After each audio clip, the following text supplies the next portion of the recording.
মা যার পায়ের নিচে সন্তানের ভেস্ট, সেই মায়ের নিতরদেহ পড়ে আছে প্রাইভেট কারের পিছনে, আর সামনে বসে আছে তার নিজের গর্ভজাত সন্তান, যে এখন সদা ব্যস্ত কিভাবে মায়ের রেখে যাওয়া সম্পত্তি নিজের নামে লিখে নেওয়া যায়।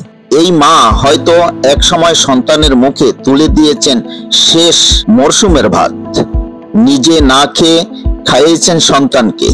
আজ সেই সন্তানই মাকে অ্যাম্বুলেন্সে তোলার সামর্থ্য রাখে না, মাকে রেখেছে প্রাইভেট কারের পেছনে যেন একটা বোঝা। সম্পদের লোভ এমন এক বিষ যা মানুষকে পশুর চেয়েও নিচে নামিয়ে দেয়। এই সন্তান জানে তার নিজেরও বয়স হয়ে গেছে, হয়তো আর 10 থেকে 15 বছরের জীবন বাকি, তবুও সে মরিয়া নিজের মায়ের দেহ ঠান্ডা হওয়ার আগেই ছুটে যাচ্ছে দলিলের খোঁজে।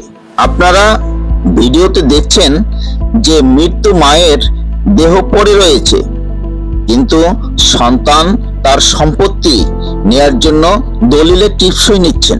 আমরা কি এখন এতটাই অমানুষ হয়ে গেছি? এতটুকু ভালোবাসা, এতটুকু মানবিকতা, এতটুকু দায়িত্ব সবই কি হারিয়ে ফেলেছি?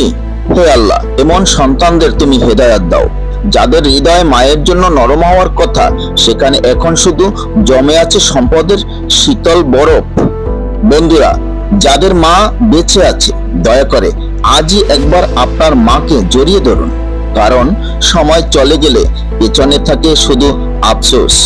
মায়ের কদর থাকুক মায়ের জীবদ্দশাতেই। ভিডিওটি ভালো লাগলে শেয়ার করুন, হ্যাঁ কমেন্টে জানান আপনাদের আশেপাশেও কি এরকম ঘটনা ঘটছে। এরকমের ভালো ভালো ভিডিও পেতে আমার এই পেজটিকে আপনারা ফলো করুন। ধন্যবাদ।